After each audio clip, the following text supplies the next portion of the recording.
Começamos o primeiro Construindo Saberes de 2017 falando do assunto que já era para ser, de certa forma, repetitivo, mas infelizmente é bastante revoltante, Rogério Kerber, os índices do assunto que vamos falar hoje. Na tela lá para vocês, vou pedir para o Márcio colocar para nós, está lá, ó, ele, o mosquito Aedes aegypti, o perigoso mosquito Aedes aegypti. É sobre isso que a gente vai falar hoje, Quintana. Mosquito que transmite 4 doenças: dengue, chikungunya, zika vírus e também a febre amarela. Apresenta nossos convidados. Conosco hoje, então, a gentileza de estar aqui para falar sobre esse assunto tão importante, a Heloísa Lorentz, que ela tem vários cargos. Ela, além de coordenadora da Vigilância Ambiental de Santa Maria, também é coordenadora técnica do controle do Aedes aegypti aqui em Santa Maria. Tudo bem? Tudo bem. É um prazer estar aqui com vocês, falar desse assunto que nos preocupa muito, né? Em relação ao controle do Aedes aegypti. E também para falar sobre esse assunto conosco, o Alexandre Streb, que ele é superintendente da Vigilância e Saúde. Tudo bem, Alexandre? Tudo bem, também agradeço em nome da Prefeitura Municipal essa oportunidade de a gente estar aqui ajudando nessa campanha contra algo que é tão perigoso para a nossa população. Por que a gente fala que o assunto deveria ser repetitivo e acaba se tornando revoltante? Porque na prática, ou na teoria, melhor dizendo, seria fácil o controle do mosquito. Basta o engajamento da população. Mas quando a gente fica sabendo dos números, por exemplo, aqui de Santa Maria desde 2013, assusta, preocupa, porque basta a doença vir para cá que podemos ter uma epidemia. Quais são os números hoje em Santa Maria? Bom, atualmente, dos meses de janeiro e fevereiro, nós temos 248 focos contabilizados. Só para tranquilizar a população, assim que se encontra um foco do mosquito, já é feito todo o tratamento naquele raio de 300 metros no entorno, e onde algumas vezes nessas visitas e pesquisas de larva durante o tratamento encontramos outros focos, e aí aumentamos o raio assim por diante, já estão a maioria já tratado. Agora, na próxima sexta-feira, eu acredito que a gente termine o tratamento dos últimos focos no bairro JK. Como é que é a situação, então, em relação às equipes nesse controle? A população, ela, de certa forma, vem colaborando com acesso às casas, às residências, ou ainda há uma resistência muito grande? Não há muita resistência, né? A população, de certa forma, tem colaborado, né, com a entrada dos agentes para fazer o levantamento e fazer o tratamento, né, dos focos, enfim. Mas quando há resistência, a gente procura os meios legais, né, principalmente os meios administrativos, né, para notificar essas pessoas para que elas mesmo dê conta da limpeza dos seus terrenos, né, da eliminação, né, dos focos. Agora, a gente estava falando que já tocamos no assunto que Santa Maria é uma cidade infestada desde 2013. Em novembro do ano passado foi realizado o levantamento de índice rápido. Vamos explicar para as pessoas que estão em casa o que é isso e para que ele serve. E aí tem uma informação bem preocupante quando foi realizado, que se percebeu quando foi realizado este levantamento. Primeiro, o que é esse levantamento, Heloísa? O LIR é o levantamento de índice rápido. Então, a gente tem feito o levantamento em 20% da área urbana do município. Esse tipo de trabalho, ele não é vamos dizer, o que normalmente ocorreria, o nosso agente orientar e tudo mais a população. Ele vai até a residência ali, inspeciona o pátio e já vendo a coleta vamos dizer... Já realiza a coleta. O principal é o levantamento, a pesquisa larvária, né? Então, ele faz a inspeção do pátio, coleta as larvas e sai para outra residência. Ele tem que ser muito rápido, em torno de 2 semanas, no máximo, nós temos que fazer 20% da área urbana. A partir desse levantamento ficou constatado o que já se sabia, que Santa Maria é uma cidade infestada. O índice foi alto, isso?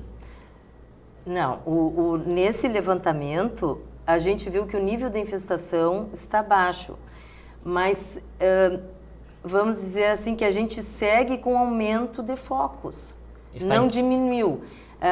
Deu um nível baixo de infestação, mas crescente. Nessa mesma época do ano passado, janeiro e fevereiro, nós tivemos 226 focos. Esse ano, 248. Então, o que nos preocupa é que a população, embora tenha um acesso muito maior do que há anos atrás, tem nas redes sociais informações, na internet, qualquer... liga a TV, tem as campanhas do Ministério da Saúde, a campanha do Estado, e a população não teve uma mudança de atitude. O que nos preocupa muito, porque a maioria dos focos que nós encontramos são nas residências. O próprio Ministério, nós confirmamos o que diz o Ministério, né, que 2/3 dos focos estão na residência. Em Santa Maria não é diferente. A maioria dos focos ocorre em residências. Então, as pessoas, elas não estão tendo a devida atenção e preocupação que elas deveriam ter. E isso é o que preocupa. E isso nos preocupa muito, porque assim, o ciclo do mosquito, em condições ótimas, 8, no máximo 10 dias, né? Então, a população tem que dar conta disso aí, porque é impossível o poder público estar vigilante na mesma semana na casa de cada um. Isso não existe, né? A gente poderia ter uma quantidade enorme de agentes de saúde. Se a pessoa não cuida o pátio e tem um foco, a gente vai ter igual o mosquito adulto circulando ali. Então, isso que a população tem que entender, que ela tem que participar e ser responsável em relação à saúde dela, em primeiro lugar. Ela tem que manter o pátio livre de recipientes que acumulem água. Mas aonde as pessoas estão errando? Eu sei que o Quintana já deve ter uma pergunta aí, mas as pessoas estão cometendo os mesmos erros, os erros básicos nesses pátios? Os erros básicos. Os agentes encontram lixo no pátio, aí acumula água. Recipientes que acumulam água. Encontrando larva nos pratinhos, nos vasos, né? A mesma questão, encontram larvas que já tem a orientação, né? Ou tira o pratinho ou coloca areia, né? E aí coloca num nível que não a água, vamos dizer, a areia não baixa, não acumule a água igual. Tem que ser cheio, até a borda. Tem que ser até a borda, não pode ter água acumulando de forma alguma.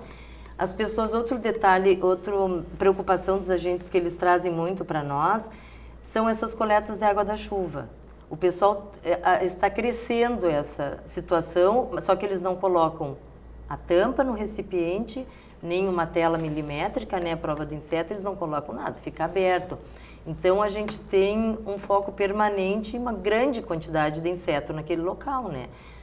Tem se pegado larvas do Aedes aegypti nessas situações também. Isso é importante porque, na verdade, de um lado existe a campanha do aproveitamento da água da chuva, que é super importante, e a gente vê hoje muita água ser desperdiçada para situações que não seriam necessárias. Água Sim. potável para situações, lavar calçada, lavar carro, às vezes até para o próprio banheiro não precisaria utilizar água potável. No entanto, o armazenamento dessa água precisa ser de forma responsável, senão acaba se tornando também uma forma de armazenamento do foco do mosquito. Sim. Mas, no geral, o que vocês notam, porque o que preocupa mais, que a gente conversa e a gente sabe da gravidade disso, é que se eu cuidar, o Rogério cuidar, mas um de nós aqui falhar nesse processo, todos estão correndo o mesmo risco. O que vocês notam? Que as pessoas, elas têm consciência disso, de fato? Tem. A nossa observação assim, tem coincidido, né, com algumas pesquisas do próprio Ministério da Saúde, né? O próprio Ministério da Saúde tem apontado que, embora as campanhas tenham sido cada vez mais intensas, né, conforme a Heloísa disse, o comportamento da população não muda. Não tem mudado, embora haja um investimento enorme em educação, não tem mudado, né? Inclusive o Ministério da Saúde começou com uma campanha mais incisiva, né? Colocando pessoas depondo questões reais relativas à morte dos seus filhos, né? Você já deve ter acompanhado. Então a nossa preocupação é exatamente essa, parece que a população entra num estado de negação, né, dessa realidade, uma negação do risco, e o risco é muito grande, né? Eu costumo dizer para a Heloísa que nós temos mais sorte, né, do que juízo. A população age dessa forma, bem como tu disseste. Pode ter um quarteirão inteiro cuidando, né, mas daqui a pouco uma casa que descuide, né, e se houver uma epidemia, se esse mosquito for infectado, né, pelo vírus, todo esse trabalho vai ser duplicado, né, triplicado para esse combate, né? E uma coisa que eu acho muito importante, que a população deve ter consciência, é de que o serviço público, né, o serviço de saúde pública, ele já trabalha, né, devido a vários fatores, dentro de um limite, né, para cuidar de toda a população. Se a gente, por eventualidade, tiver uma epidemia, vai ficar muito complicado, seria muito complicado. né? A exemplo do Rio de Janeiro, como já aconteceu, seria muito complicado a rede pública dar conta de uma epidemia. Então, a população tem que estar consciente de que nós corremos o risco sim e que por uma eventualidade ocorra, né, seria muito difícil uma contenção de uma epidemia devido à situação de disponibilidade do serviço público para dar conta, né, de uma eventual epidemia. E não querendo alarmar, digamos assim, fazer uma situação de pânico, mas Santa Maria é uma cidade que difere num contexto em relação a muitas outras por ser uma cidade que passa muitas pessoas de várias regiões do país, na questão do contingente militar, na questão dos universitários que aqui vêm. E Santa Maria é uma cidade de região central, muitas pessoas passam por aqui para chegar até outras cidades também, mesmo que o destino final não seja Santa Maria. Então a gente não é difícil vir para cá uma pessoa que tem alguma doença. É muito fácil, inclusive eu tenho conversado com os agentes, né, Heloísa, do risco que a gente corre advindo das carcaças de veículos, né, que chegam às sucatas, né, que vem de todo o Brasil, né, e é muito fácil. Então a gente tem mantido uma campanha de tratamento desses pontos estratégicos chamados, né, através do larvicida, através da ação mecânica de furar lá as carcaças para que não acumule água, enfim. Mas ainda assim é um controle muito difícil, né, e o risco de vir, né, carcaças contaminadas, né, de outros estados é muito grande. Aproveitando esse teu gancho, tem uma medida que as pessoas podem fazer em casa. É recomendado o uso de água sanitária? Vou passar para a técnica. Olha, ele tem efeito, né? Mas só que tem que ver a concentração que vai utilizar. Então, eu acho mesmo que a água, a maioria da água, nós temos água potável para nosso consumo, né? E para o restante, eu acho que é não deixar acumular e ter esse tipo de precaução de tipo um ralo, que não vai ocupar muito seguido. Não sei se eles, é uma preocupação também, né, que fica acumulando água, e geralmente pode ser uma água tipo da chuva, coisa assim, se é água limpa, pode ter lá. Então a gente tem outro tipo de prevenção, né, que também a gente pode estar utilizando nessas situações. Qual né? seria? Não, eu digo ter lá os ralos que não são utilizados no dia a dia, né? A gente encontra também em locais que a gente vê, tem o ralo ali, ele está vendo que tem a água e ele não tem acesso, porque às vezes ele está bem vedado, não tem como levantar, né? Então eu acho que o ideal já, se as pessoas têm tipo de situação assim, ter lá. E em relação a esse tipo de coisa, porque demanda concentração em relação ao tamanho do recipiente que ele vai fazer, né? Eu acho o melhor é manter fechado. Melhor manter fechado. Só para exemplificar aqui, o Alexandre estava falando do descuido, Quintana. Segundo o último levantamento realizado pelo governo do estado, foi de 12 de fevereiro a 18 de fevereiro, o Rio Grande do Sul tem 516 casos suspeitos de dengue, sendo 4 confirmados, importados, 366 descartados e 146 ainda em investigação. Eu acho que isso reflete bem em 6 dias de levantamento, 516 casos suspeitos. Né? A Heloísa tem ali os dados, né, nós os dados no município, recentes. né, o setor de epidemiologia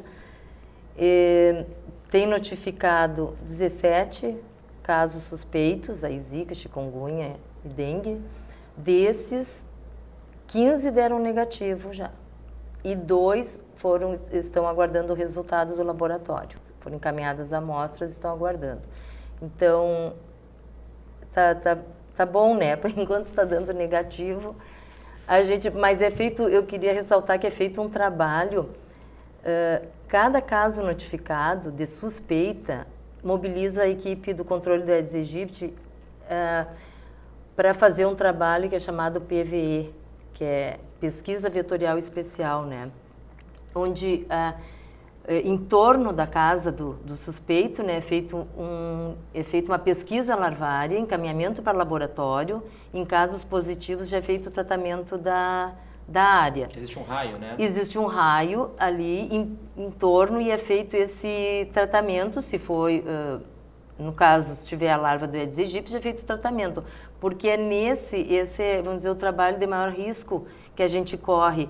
Uma pessoa ser notificada com suspeita, né? E a gente ter o vetor ali no domicílio ou próximo, Aí que a gente vai ter, se der positivo, a gente pode ter um caso de contaminação e posterior, né, o mosquito está infectando outras pessoas, transmitindo o vírus.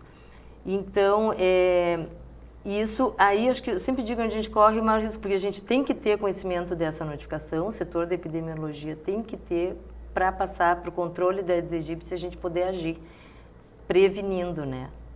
Mais uma vez a gente reforça que a nossa ideia não é causar nenhum pânico nas pessoas, mas a partir do momento que quem tem 4 casos confirmados de dengue, 1 de zika e 1 de chikungunya no estado, e a gente sabe que mais de 50% dos municípios do estado possuem o foco do mosquito, para acontecer uma epidemia não precisa muito. Precisa estar em alerta. E para não querer ser repetitivo, mas de que forma de fato, passo a passo para as pessoas começarem a se conscientizar. Tem uma campanha muito bacana que vocês estão divulgando, a questão dos 10 minutos por semana, né? Isso. Onde as pessoas acabam realizando uma espécie de força... Uma faxina? Isso, uma força-tarefa por apenas 10 minutos durante a semana, ou seja, não é nem 10 minutos por dia, é 10 minutos por semana.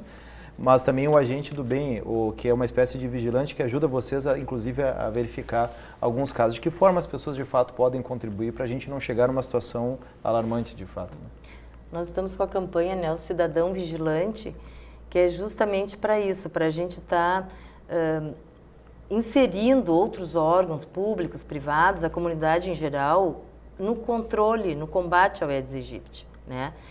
E a gente tem tido, assim, é isso que tu falou, em 10 minutos, se cada pessoa, né, cuidar ali 10 minutos durante a semana do seu domicílio, do seu pátio, ali em torno da sua residência, já está ajudando e muito. Em primeiro lugar, a saúde dela, né? Depois a saúde de toda a comunidade, né? E junto, até a gente gostaria de agradecer, né, Alexandre, nessa campanha do Cidadão Vigilante, a gente tem tido, vamos dizer, a participação, né, de várias instituições, inclusive aqui a Unifra, né? Nós fomos convidados, nós encaminhamos ofício para todas as instituições de ensino superior para estar sugerindo, né, que fizesse alguma ação em relação aos trotes, né? Agora com a chegada dos alunos, dos bichos, né? Que inserisse no trote, a gente deu a sugestão, alguma coisa em relação ao controle da Aedes aegypti. E a Unifra entrou em contato conosco, veio até uma agente, uma enfermeira aqui, o curso, se não me engano, de enfermagem. Então, foi uma... E assim a gente tem tido instituições também, tipo...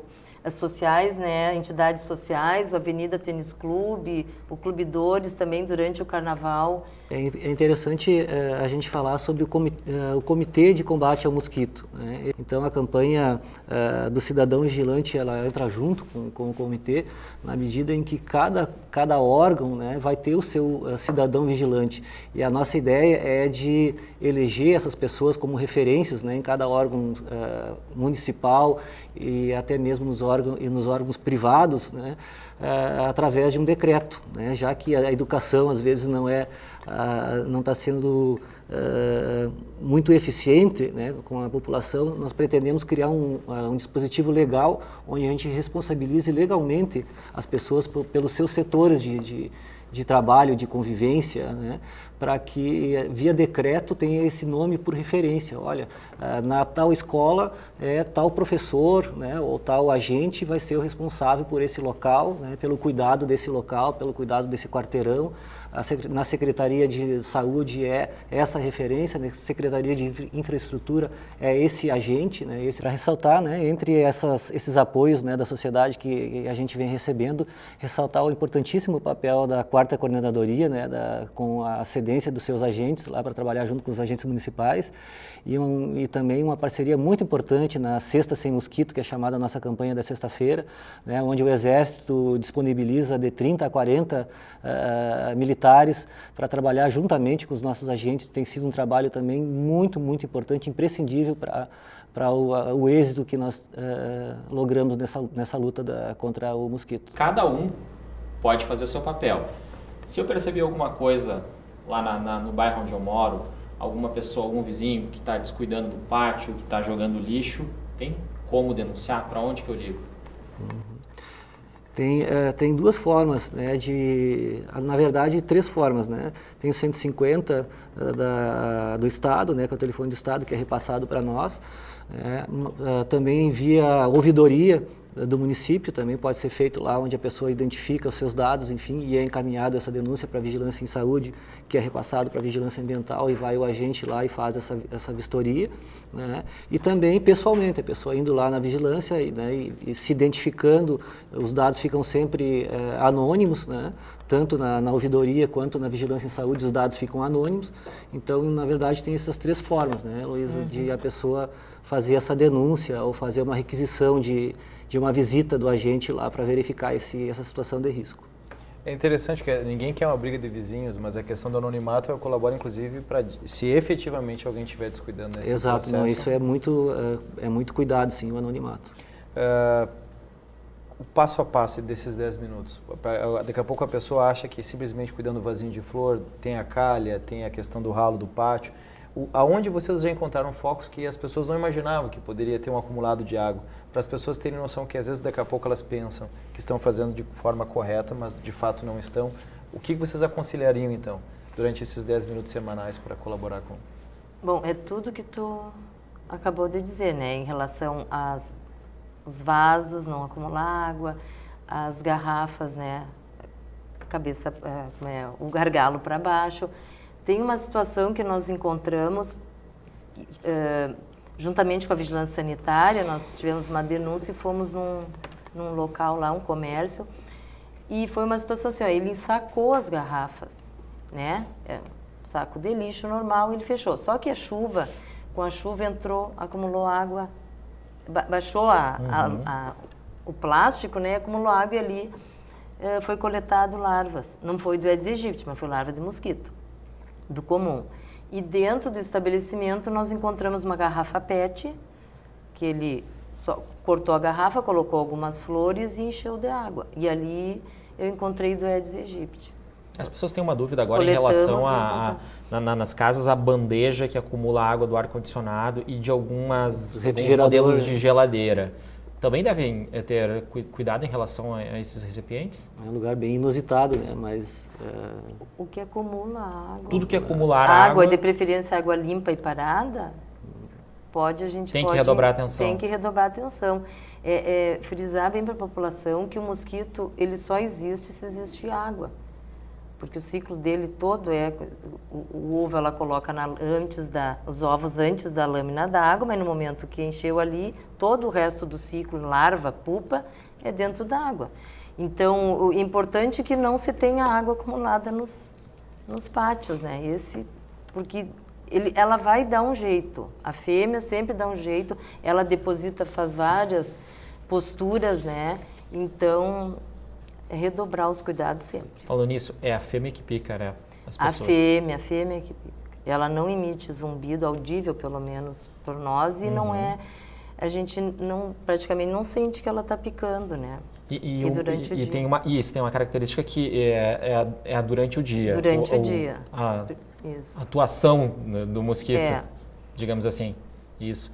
Eu sei que o nosso tempo está quase encerrando ali, Quintana. Tem mais uma pergunta para fazer? Não, na verdade não é uma pergunta, mas a gente se coloca à disposição para vocês, para esse trabalho tão importante que a gente, quanto mais falar, é melhor, porque a gente precisa de fato sensibilizar e mobilizar a população. Como a gente já falou de certa forma repetida, se alguém não fizer parte dessa mobilização, pode acabar complicando todo mundo, né? Então a gente precisa de fato 100% dessa mobilização. As pessoas precisam se conscientizar. Acho que está faltando um pouquinho disso ainda. As pessoas precisam se responsabilizar. É o termo certo. Acho que esse é o termo mais adequado. As pessoas precisam se responsabilizar, né, pela função que elas têm, né, no combate a esse risco.